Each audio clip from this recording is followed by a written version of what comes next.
bear with me. Now, before we get into this video where Adi Oladipo and I explore exactly what Manchester United need to do to get it right next year, I need to just ask you a favour. Are you enjoying this style of video that Adi and I are doing? We really hope you are. We love doing them. But if you are enjoying it, please do me the honour of giving this video a like, just so we can monitor it. If you want to see more like this debate in the studio, let me know. And if you do enjoy it, we will keep going. I also need to say a huge thank you to the Jockey Club. They took Adi Oladipo and I down to the Epsom racecourse for the derby. It was terrific. A day out at the racing really is the dream. I'm going to be going back countless times this summer. I really do enjoy a day at the racing. So you and your mates, make sure that you get there. Here, I've put this little video together for you to demonstrate the highlights and brilliance of a day at the racing. Here it is.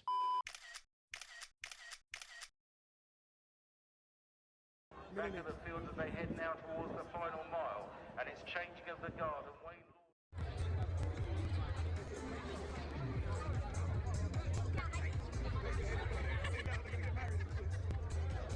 What's happening, everybody? Thank you so much for the reaction on the last segment of this show that we did. We think that we are going to be calling it In the Conversation. So welcome to In the Conversation with myself, Rory Jennings, and my dear friend, Ade Oladipo. Make sure that you subscribe to his channel. The link is in the description below. Please do us a favour. If you enjoy this style of video, please drop a like on this video. It massively helps us out, just so we can monitor it that you are still liking it. Today, we are going to be talking about Manchester United, a club that the rest of England, and the rest of football, in fact, used to aspire to be. It's not the case anymore, is it? Wow. It's true, though. It's true. I mean, look, growing up, they ruined my childhood. Like, they just won every Premier League all the time, always attracted the best players, always had the best players, the best manager, the biggest stadium. Just ridiculous. And look, it's weird, like being from Nigeria. I remember going back to Nigeria a couple of years ago. They still dominate the African market. Everyone supports Manchester United still. They've just got that pull, but they're a club now that's on its knees. It's on its knees. They're just not the same powerhouse it once was, and it's been like that for 7 years. Yeah, I mean, dominance over 2 decades. Dude, dominance. What was it? 13 out of the first 21 Premier Leagues went to Manchester United. It's incredible. 13 of the first 21 Premier Leagues went to Manchester United. You've got players like Darren Fletcher that's got 7 league titles, isn't he? Yeah. Darren Fletcher. Yeah. Do you know what I mean? No, John O'Shea must have 6. Wes Brown's probably got 7. Yeah, the Hall of Trophies was totally unrivaled. Nobody came close to that Hall of Trophies. You know what it is about Sir Alex Ferguson as well? He just kept on improving. Like every single time, he felt like, okay, remember it started with Bruce and Pallister, but then you had little ones in between, ones that you probably don't get much love, like David May and Ronnie Johnson. Then it was Ferdinand and Vidic. He kept on moving. I remember when they had Andre Kanchelskis. Yeah, brilliant player. And they got rid of him, and like, what are they doing? David Beckham came along. He went to Everton and Rangers. Yeah, and then all of a sudden, this young kid called David Beckham came along. Man United were a powerhouse, and look, still are financially, but in terms of on the pitch and silverware and sort of, people wanting to go there and aspiring to go to Manchester United, they're not that anymore. However, everything that you're describing, the empire, it crumbled. It crumbled slowly to begin with. They were winning a few trophies here and there. Yeah. And then, last season, really, it crumbled spectacularly. Yeah. It was combustible. It was gone. Yeah. It was over. Vanished. They got their In front worst of our eyes, ever finished. Premier League points tally. They've sacked their manager. Ralf Rangnick went in. He was aiming to be a founding father of a new Manchester United.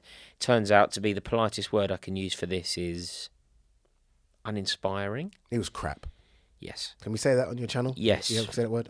Yes. That's the limit. Yeah. Yes. But yes, I think that now the appointment of Erik Ten Hag, trying to look to the future, where on earth do Manchester United go from here? I don't know, and look, if United fans are honest as well, not many of them know either. I remember when Ralf Rangnick came, and there were a few big United sort of fans that have big YouTube channels that were applauding the appointment and thinking, okay, this is going to be it, because Thomas Tuchel and Jurgen Klopp gave him the green tick. He was awful. Now, with Erik Ten Hag coming in, we do not know. People try to make it the comparison to Jurgen Klopp. Understand, Jurgen Klopp was in the Bundesliga competing with a behemoth in Bayern Munich and competed. Won a couple of trophies against that team. Erik Ten Hag is the manager of Ajax. You're supposed to win every single season, and he's done well with them. I have no idea. Also, they've got so many holes in that squad that I don't think he has enough plasters to fill it. There's too many. That's the thing. Do you know when you think about them? I think it comes down to three things. What he has to do is, firstly, it's a dysfunctional squad. It's not good enough. The team on paper is not good enough. The other thing that he has to overcome is Manchester United's two biggest rivals, which is virtually impossible. And then the other thing, which isn't quite a Ten Hag thing, but the grumbling and the unhappiness of Manchester United as a club needs to be healed. The rift at the club, With the Glazers, and everything that's gone on at that club. So this is a mammoth job. I'm happy you mentioned the fact his two biggest rivals, because the two biggest rivals arguably are top three biggest teams in Europe right now. You put Real Madrid right at the top, rightly so, they're the European champions. But they also have the two best managers in the world. So you're trying to overcome that. And then you look at the squads of both teams as well. City are not going to slow down anytime soon. And I think Klopp, we know, does miracles, but I think FSG are going to pump a bit more money than they're used to in it just to try and keep up with Man City. They're a million miles behind that. A million miles. Liverpool's season was considered a failure. They won 2 trophies.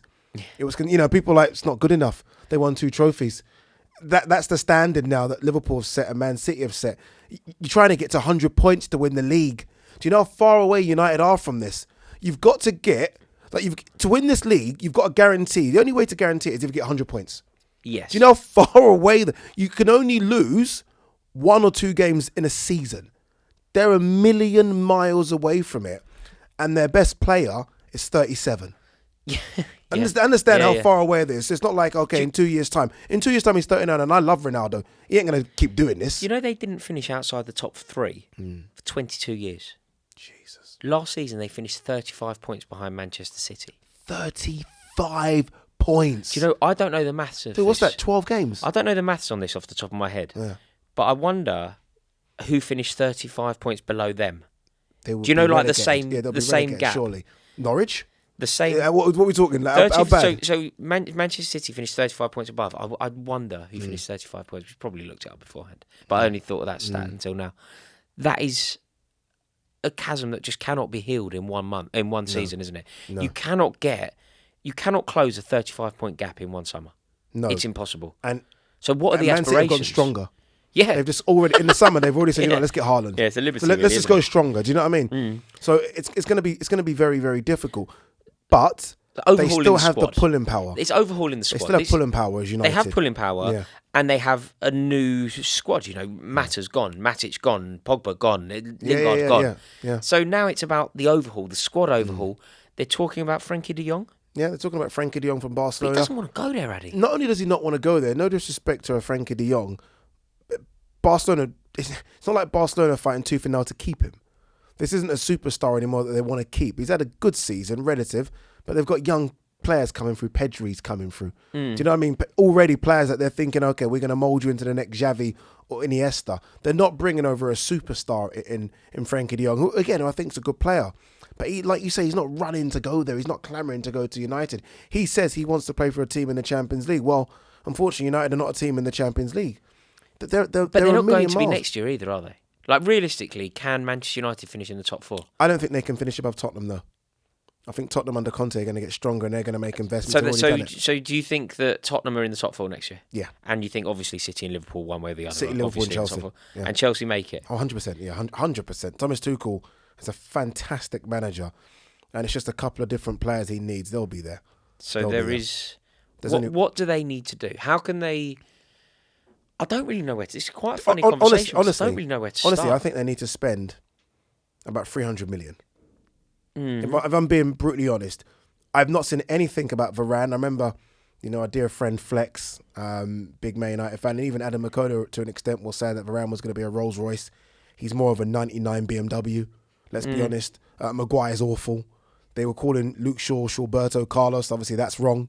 Wan-Bissaka can't even get in the Crystal Palace side if he went back. In the midfield, Bruno.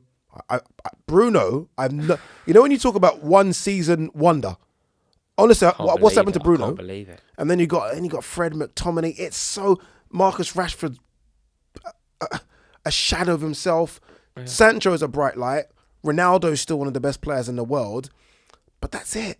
We really start to think, okay, who else? What do you think they do in terms of the personnel? You know, the personnel that we have learnt are no longer good enough. Yeah. Like, I don't think Luke Shaw is good enough to play for Manchester United anymore. I don't think that Harry Maguire is good enough to play for Manchester United anymore. I think David De Gea is an interesting one because I rate him highly. But when you think about the way Ten Hag plays football, I don't think they can get rid of as many players as he probably would like to. I mean, he wants to be ruthless. He is a ruthless manager. That's what we're led to believe. And you got to remember when Pep came into Man City, Aguero was on the bench. Didn't want to play him. Joe Hart, who was England's number 1 at the time, got cut. Like, get out of the club. You're not good enough. So Pep immediately saw that there were a few players that just weren't good enough. So you need to go. You need to go. I don't think Ten Hag can do that because I don't think they have a big enough squad, and I don't think he's going to get enough money. All the players that you mentioned that are gone, your Matic, your Mata, your Lingard, your Pogba, all for free. It's not like they've made any money from any of those players. Isn't it? Yeah. That's how much money is there on the table. In terms of a business sense. So it's not like, the Glazers are going to give him 400 million. Think about Paul Pogba. They had Pogba. They let him go for free. They then bought him back for a fortune. Yeah. Club record transfer fee. And let him go for free. Yeah. Even Lingard, West Ham would have paid 25 million for him last season. West Ham would have paid 25 million, but they said, you know what? No. They extended his contract by a year. For nothing. Didn't barely play the game, and now he's gone for nothing. Free. It's shambolic. It's 25 million you've just let go. Yeah. So things like that. And you can say that about virtually every player leaving the club. It's bad. So if you're Ten Hag now, they're talking about Steve McLaren going back. Steve McLaren is back. Steve McLaren's going to be there, not as his second, but part of the backroom staff. Yeah. They've said that nonsense, the DNA of the club. He understands the club well. Obviously, he understands Erik Ten Hag because he was with him in the Eredivisie. So they think it's a good appointment. I'm not quite sure. Danny Mills, who I spoke to, former, obviously, Leeds and Man City defender, thinks that Steve McLaren, he says, one of the best coaches he's ever worked with, ever. So we'll see. Yeah, I mean, that's as is, but that is just... I said to Danny, that was 20 years ago, mate. Yeah, exactly. I didn't want to be rude to Danny, but I said, Dan, that was 20 years ago. Yeah. That's when you were playing. Yeah.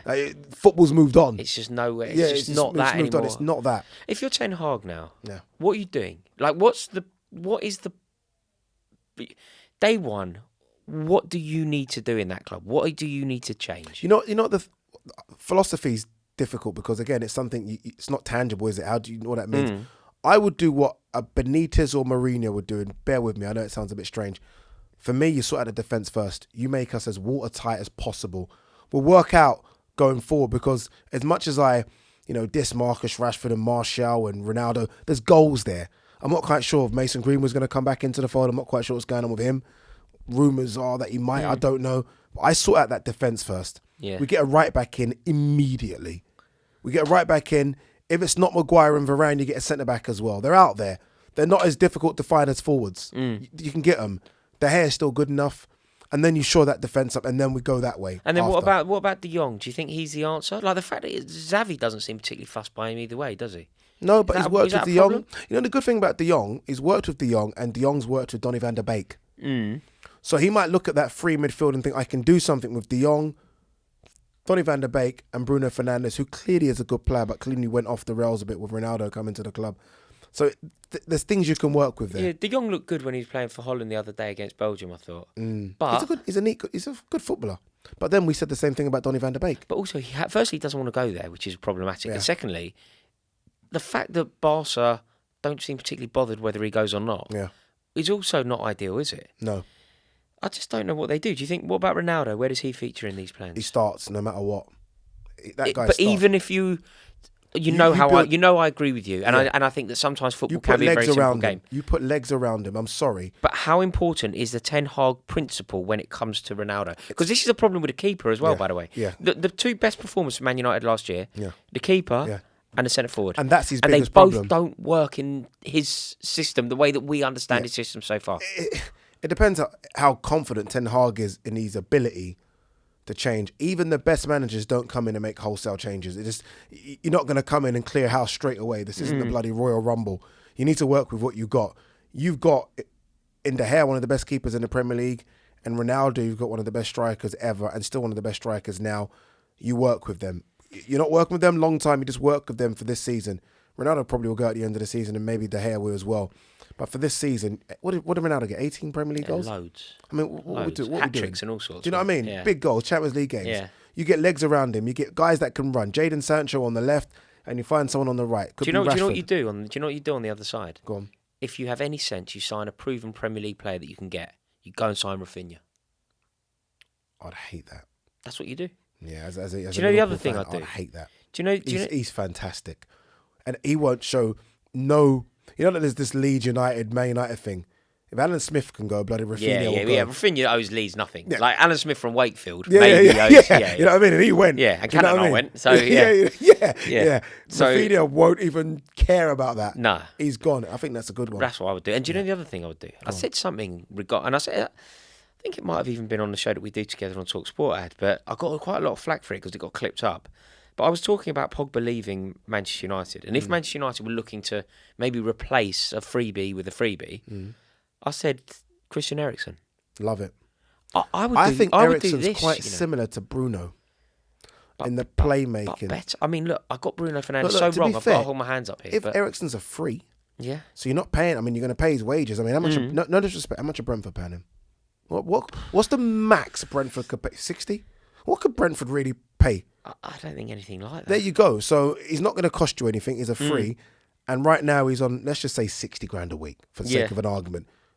It's almost worth throwing money at just for the sake of let's give it a try. Yeah. Let's give it a go. I love that. Yeah, What, people are giving you stick for that? Yeah, people, because obviously effectively what I was saying is Leave Brentford. Pogba out, Eriksen in, in. and people going, what are you talking about? Because Pogba has a very devoted fan base, you know. Well, they've clearly not watched Pogba for the last 5 years. No, but he's got like a cult following. Yeah. And if you say anything negative about Pogba, Yeah. there's always a reason. So maybe it's the infrastructure, or maybe it's Fred and McTominay, or maybe it's Bruno's fault. It's often or very rarely his own Pogba fault. was a failure at United.